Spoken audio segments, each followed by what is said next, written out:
বৃশ্চিক রাশির বন্ধুদের বলছি, কেমন আছেন আপনারা? দেখুন, আমি জানি আপনাদের মধ্যে অনেকেই আছেন যারা বছরের পর বছর ধরে কঠোর পরিশ্রম করে যাচ্ছেন, রাতের পর রাত জেগে কাজ করছেন, সেটা সংসারের জন্য হোক, নিজের জন্য হোক, স্বপ্নের জন্য হোক, কিন্তু মনের মধ্যে একটা প্রশ্ন ঘুরপাক খাচ্ছে, এত পরিশ্রম করছি তবু ভাগ্য কেন এখনো সাড়া দিচ্ছে না? কেন সবকিছু এত কঠিন লাগছে? আজ আমি আপনাদেরকে এমন কিছু কথা বলবো, যদি পুরো ভিডিওটা মন দিয়ে শোনেন তাহলে আপনার জীবন পাল্টে যাবে, গ্যারান্টি দিয়ে বলছি।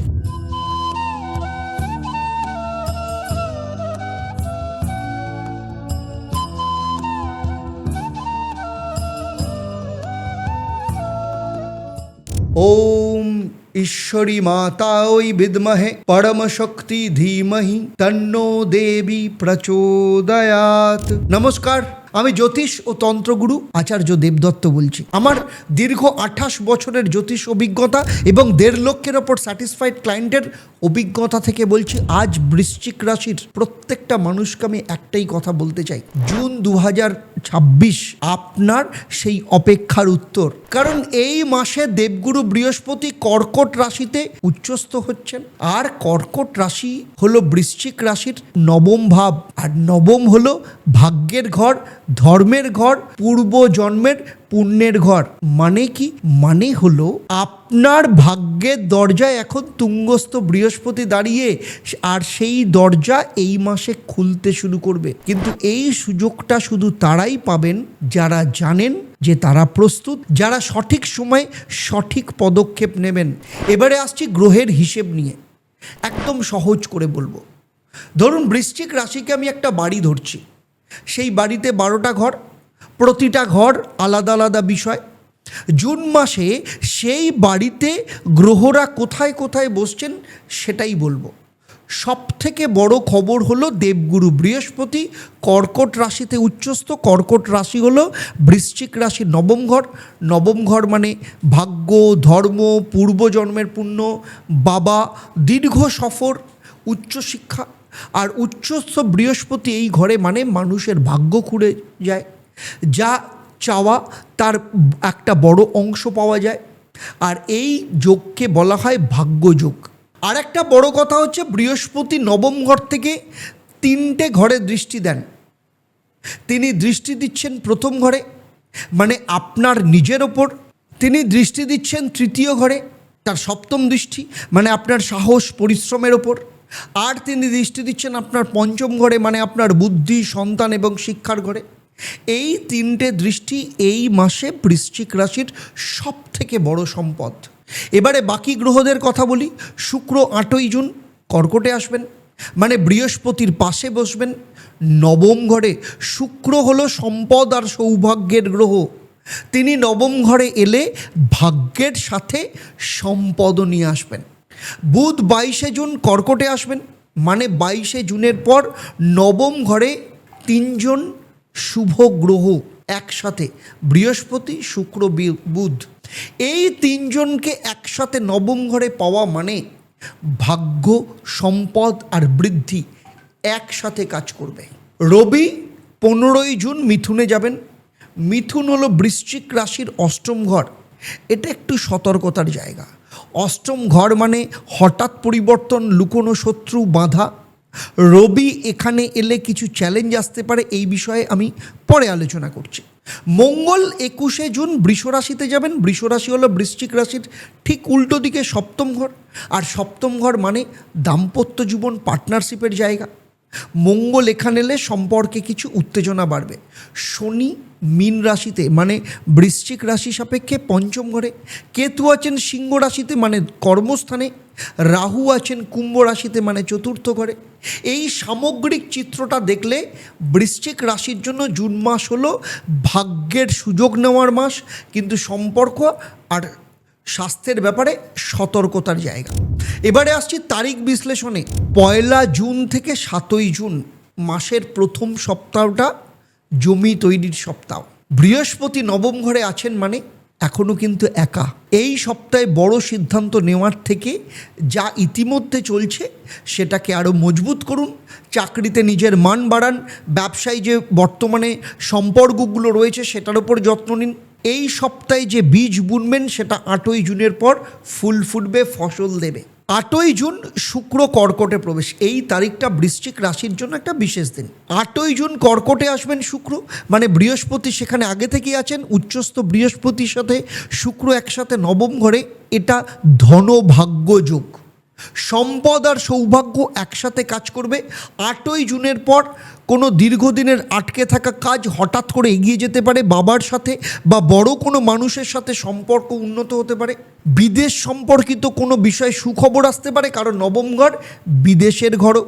যারা ব্যাংক থেকে ঋণ নিতে চাইছেন 8ই জুনের পর আবেদন করুন। যারা উচ্চশিক্ষার ভর্তির ফলাফলের অপেক্ষায় রয়েছেন 8ই জুনের পর ভালো খবর আসতে পারে।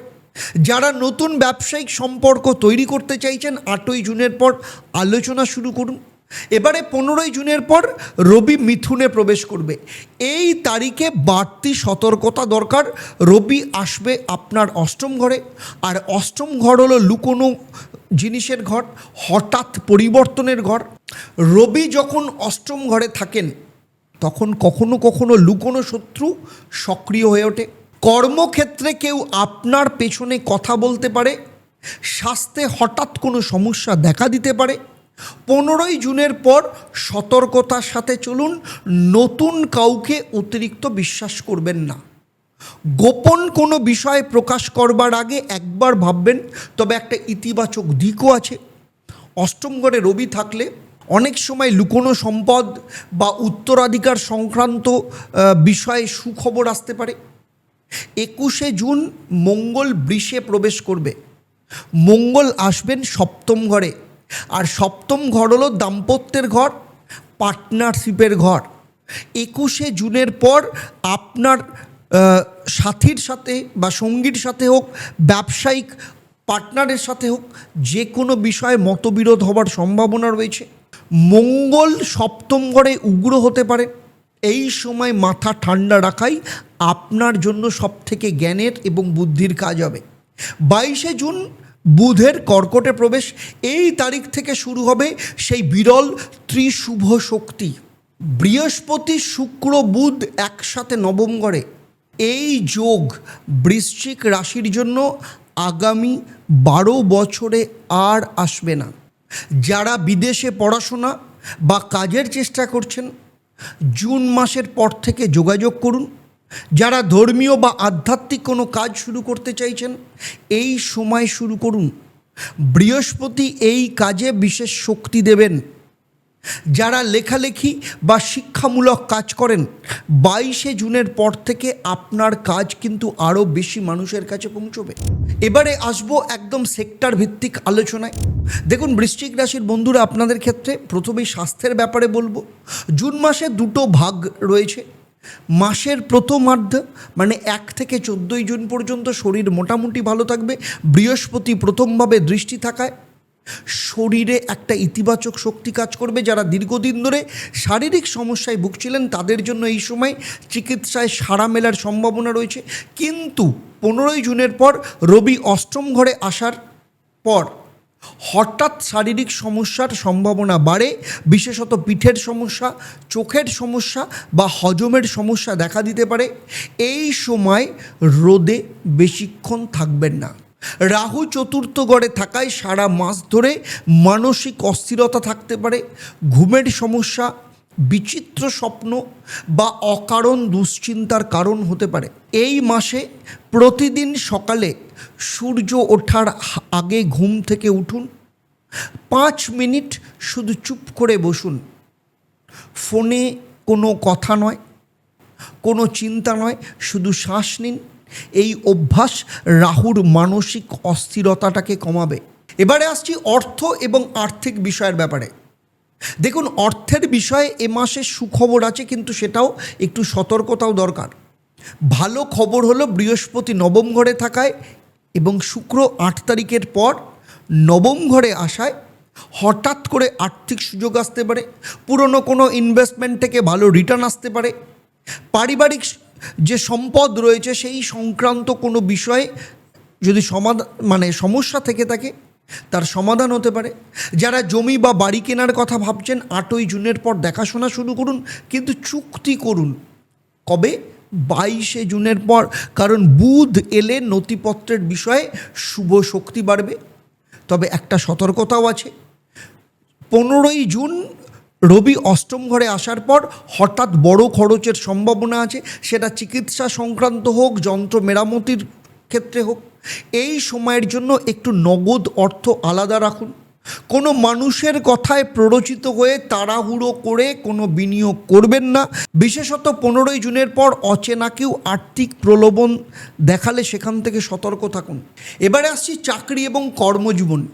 এই অংশটা বলতে একটু সময় লাগবে বেশি। কেন?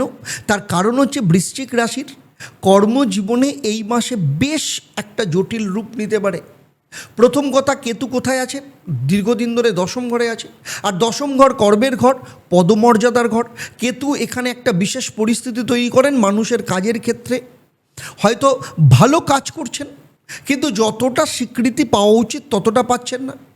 মনে হতে পারে সব কাজ আমি করছি, কিন্তু কর্তৃত্ব পাচ্ছে অন্য কেউ। এটা একটা এই অনুভূতি অনেক ক্ষেত্রেই সত্য হতে পারে। কিন্তু এই মাসে এই সব বিষয়ে লড়াই না করাই বুদ্ধিমানের কাজ। কারণ বৃহস্পতি নবম ঘর থেকে তৃতীয় ঘরে দৃষ্টি দিচ্ছেন। তৃতীয় ঘর হলো পরিশ্রম আর সাহসের ঘর। বৃহস্পতির এই দৃষ্টি আপনার পরিশ্রমের শক্তি এই মাসে অনেক বাড়াবে। আপনি যদি এই মাসে চুপ করে মাথা নিচু করে কাজ করেন, 22 জুনের পর থেকে সেই পরিশ্রমের স্বীকৃতি পাওয়া কিন্তু শুরু করবেন। সরকারি চাকরির পরীক্ষায় যারা বসছে তাদের জন্য 8 জুনের পর সময়টা ভালো হবে, অনুকূলে আসবে।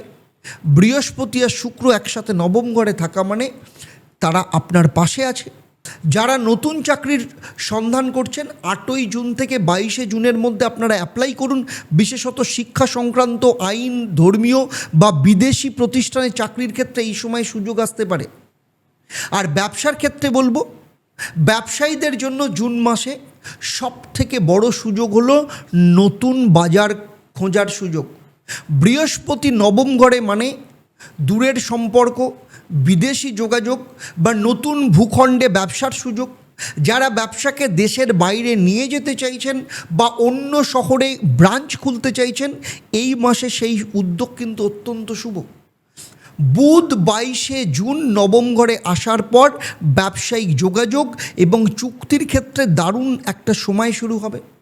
কোনো লিখিত চুক্তি হোক বা নথিপত্রের কাজ 22 জুনের পর করুন, ভালো হবে। তবে একটা সতর্কতাও প্রয়োজন। মঙ্গল 21 জুন সপ্তম ঘরে আসার পর ব্যবসায়িক যে পার্টনারশিপ, সেখানে কোনো মতবিরোধ হতে পারে। যারা অলরেডি পার্টনারশিপে ব্যবসা করছেন, 21-এর আগে সমস্ত গুরুত্বপূর্ণ সিদ্ধান্তগুলো নিয়ে নিন। বৃশ্চিক রাশির প্রেমের ক্ষেত্রে একটু সচেতন থাকা দরকার। কারণ শুক্র 8 জুন নবম ঘরে আসার পর প্রেমে একটা আধ্যাত্মিক গভীরতা আসবে। মানুষ প্রেমের সম্পর্কে শুধু আনন্দ নয়, একটা গভীর সংযোগ খুঁজবেন। যারা দীর্ঘদিন ধরে সম্পর্কে রয়েছেন তাদের সম্পর্কে নতুন মাত্রা যোগ হবে। কিন্তু মঙ্গল 21 জুন সপ্তম ঘরে আসার পর থেকে আপনার পার্টনারের সাথে উত্তেজনা বাড়তে পারে, ছোট ছোট বিষয়ে ঝগড়া হতে পারে। মঙ্গলের উত্তাপে কথা না বলে একটু সময় নিন, ঠান্ডা মাথায় কথা বলুন। যারা বিয়ের কথা ভাবছেন, 8 জুন থেকে 20 জুনের মধ্যে কথাবার্তা এগিয়ে নিয়ে যান। 21-এর পর মঙ্গল সপ্তম ঘরে এলে পারিবারিক বিরোধ, মতবিরোধ বাড়ার সম্ভাবনা রয়েছে। এবারে আসছি বিবাহ এবং দাম্পত্য জীবনে। যারা অলরেডি বিবাহিত, এই মাসে দাম্পত্য জীবনে দুটো পর্যায় আছে। 1 থেকে 20 তারিখ দাম্পত্য জীবন মোটামুটি শান্ত থাকবে। শুক্র নবম ঘরে মানে আপনার স্বামী বা স্ত্রীর প্রতি সৌহার্দ্য বা আকর্ষণ বাড়বে। এর সাথে কোনো ধর্মীয় বা আধ্যাত্মিক কাজ করলে সম্পর্ক আরও গভীর হবে। কিন্তু 21 জুনের পর মঙ্গল সপ্তম ঘরে এলে উত্তেজনা বাড়তে পারে, বিশেষত সম্পত্তি বা অর্থ বা সন্তান সংক্রান্ত বিষয়ে মতবিরোধ হওয়ার সম্ভাবনা রয়েছে। এক্ষেত্রে আমার একটাই পরামর্শ, 21-এর পর কোনো বড় সিদ্ধান্তের বিষয়ে আলোচনা করবার আগে একটু সময় নিন। একা একা সিদ্ধান্ত না নিয়ে আপনার স্বামী বা স্ত্রীর মতামত নিন। ছাত্রছাত্রীদের জন্য বলছি, এই মাসটা কিন্তু আষাঢ় মাস। বৃহস্পতি নবম ঘরে থেকে তার নবম দৃষ্টি পঞ্চম ঘরে দিচ্ছেন। আর পঞ্চম ঘর হচ্ছে বুদ্ধি এবং শিক্ষার ঘর।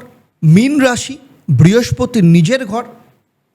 বৃহস্পতির দৃষ্টিতে এই মাসে পড়াশোনায় অনেক সাহায্য পাওয়া যাবে। কঠিন বিষয়গুলো সহজ হবে, মনোযোগ বাড়বে। শনি অলরেডি পঞ্চম ঘরে আছে, যা পড়াশোনার ক্ষেত্রে কিছুটা বিলম্ব নিয়ে আসছে, কিন্তু বৃহস্পতির দৃষ্টি সেই যে দেরি করা, এই যে বিলম্ব হওয়া, এটাকে অনেকটা কমিয়ে দেবে। শনিদেব বলছেন কঠোর পরিশ্রম করো, বৃহস্পতিদেব বলছেন সেই পরিশ্রমের ফল নিশ্চিত। যারা প্রতিযোগিতামূলক পরীক্ষায় অংশ নিচ্ছে, 8ই জুনের পর থেকে পড়াশোনায় মনোযোগ দিতে হবে। এই সময় যা পড়া হবে সেটা কিন্তু মনে থাকবে। আর বিদেশে উচ্চশিক্ষার জন্য যারা চেষ্টা করছে, 22 তারিখের পর প্রয়োজনীয় কাগজপত্র তৈরি করা শুরু করতে হবে।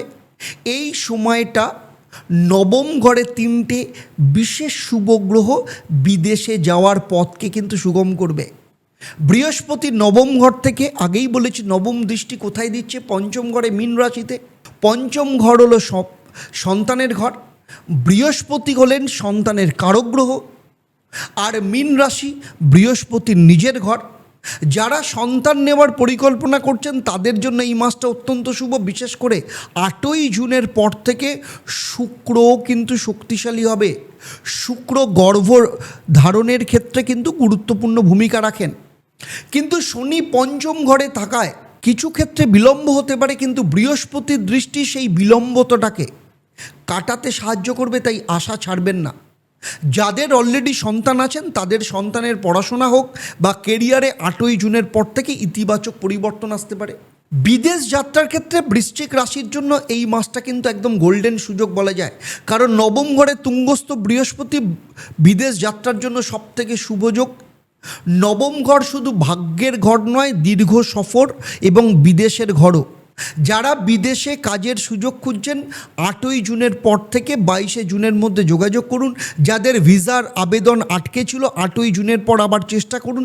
যারা বিদেশে পড়াশোনার জন্য স্কলারশিপ খুঁজছেন, 22শে জুনের পর আবেদন করুন। একটা কথা মনে রাখবেন, চতুর্থ ঘরে রাহু থাকায় দেশ ছেড়ে যাওয়ার সময় ঘরের প্রতি একটা আবেগ দেখা দিতে পারে। মা বা পরিবারের কথা ভেবে সুযোগ কিন্তু হাতছাড়া করবেন না। এবারে আসছি ছোট কিন্তু অত্যন্ত কার্যকর বিষয় আপনাদের জন্য। প্রথমেই আসবো লাকি কালার। দেখুন, জুন মাসে বৃশ্চিক রাশির সবথেকে শুভ রং হচ্ছে হলুদ এবং কমলা। কেন? কারণ বৃহস্পতির রং হলুদ আর তিনি নবম ঘরে তুঙ্গস্থ। হলুদ রং এই মাসে বৃহস্পতির শক্তিকে আপনার জীবনে টেনে নিয়ে আসবে। তাই সকালে বের হওয়ার সময় হলুদ, মানে পোশাকে হলুদ বা কমলার একটা ছোঁয়া রাখুন। রুমালে, মানি ব্যাগে বা ফোনের কভারে এই রং আপনি রাখতে পারেন। 8ই জুনের পর সাদা রঙও শুভ, কারণ শুক্র যখন কর্কটে আসবে সেক্ষেত্রে আপনি সাদা রং ইউজ করতে পারেন। 22শে জুনের পর সবুজ রং যোগ করুন, কারণ বুধ মানে তার রং সবুজ, তিনিও আসবেন ভাগ্যস্থানে। আর এই মাসে আপনার ক্ষেত্রে প্রতিদিন সকালে ঘুম থেকে উঠে সূর্যর দিকে মুখ করে এই মন্ত্রটা বলুন, ওম বৃহস্পতায় নমঃ, 21 বার বলবেন। তারপর বলবেন ওম শুক্রায় নমঃ, এই মন্ত্রটা 16 বার বলুন। এই দুটো মন্ত্র আপনার ভাগ্য এবং সম্পদের দরজা খোলার চাবিকাঠি বলতে পারেন। যারা বিদেশে যাওয়ার চেষ্টা করছেন বা উচ্চ শিক্ষার জন্য চেষ্টা করছেন, তারা এই দুটো মন্ত্রের পর আরও একটা মন্ত্র বলুন, সেটা হচ্ছে ওম নমঃ ভগবতে বাসুদেবায়। 8 বার করবেন। বৃহস্পতির বিশেষ শক্তি এই মন্ত্রের মধ্যে আছে। এবারে আসছি শ্রী শ্রী ঈশ্বরী মায়ের বিশেষ মহা উপায়। বৃহস্পতিকে শক্তিশালী করতে এবং ভাগ্যের দরজাকে আরও বড় করে খুলতে এই উপায়টা করুন। প্রতি বৃহস্পতিবার খালি পেটে একটা পাকা কলা নিন। সেই কলাটা প্রথমে দেবতার কাছে অর্পণ করুন। ঈশ্বরী মাকে স্মরণ করে সেই কলাটা নিবেদন করুন। তারপর কলাটা নিজে খান, এবং তবে এই কলা খাওয়ার আগে মনে মনে বলুন, হে দেবগুরু বৃহস্পতি, হে ঈশ্বরী মা, তোমার কৃপায় আমার ভাগ্যের পথ খুলে যাক। এই কাজটা পুরো জুন মাসের প্রত্যেকটা বৃহস্পতিবার করুন। তার সাথে আরেকটা উপায়, যদি সম্ভব হয় প্রতি বৃহস্পতিবার কোনো গরিব মানুষকে বা ছাত্রকে আপনার সাধ্যমতো কিছুদিন, সেটা এমনকি একটা বই হতে পারে, একটা খাতাও দিতে পারেন। এই দান বৃহস্পতির নবম ভাবের শক্তিকে কয়েক গুণ বাড়িয়ে দেবে, কারণ নবম ভাব হলো দানের ভাব। এবারে বাস্তুর কথা বলি, সেটা হচ্ছে বৃশ্চিক রাশির জন্য এই মাসের উত্তর পূর্ব কোণটা সবথেকে গুরুত্বপূর্ণ, কারণ বৃহস্পতি উত্তর পূর্বের দেবতা। এই মাসে উচ্চস্থ বৃহস্পতি এবং শক্তিশালী, তাই ঘরের উত্তর পূর্ব কোণটা পরিষ্কার, আলোকিত, পবিত্র রাখুন। এই কোণে একটা কোনো ছোট হলুদ বা সোনালি রঙের কোনো বস্তু রাখুন। হলুদ রঙের ফ্লাওয়ার ভাস রাখতে পারেন, একটা ছোট হলুদ ফুল বা হলুদ মোমবাতিও রাখতে পারেন। বৃহস্পতিবার এই কোণে একটা ঘিয়ের প্রদীপ জ্বালান। এই প্রদীপ জ্বালানোর সময় মনে মনে বলুন, দেবগুরু বৃহস্পতির কৃপায় আমার ভাগ্যের পথ উজ্জ্বল হোক। এবং ঘরের পশ্চিম দিকে একটা পরিষ্কার জলের পাত্র রাখুন। জল মানে চন্দ্রের শক্তি। চতুর্থ ঘরে রাহুর প্রভাব থাকায় মানসিক অশান্তি হতে পারে। পশ্চিমে জলের পাত্র রাখলে রাহুর অস্থিরতা কিছুটা শান্ত হয়। আর আজকের ভিডিওটা বৃশ্চিক রাশির পুরো মাসের জন্য একটা সাধারণ ছবি দিলাম। তাহলে আজকের মতো বিদায় নিচ্ছি, আবার দেখা হবে আপনাদের সাথে পরবর্তী পর্বে। আর চলুন সবাই একসাথে বলি, জয় ঈশ্বরী মা। নমস্কার, ভালো থাকবেন।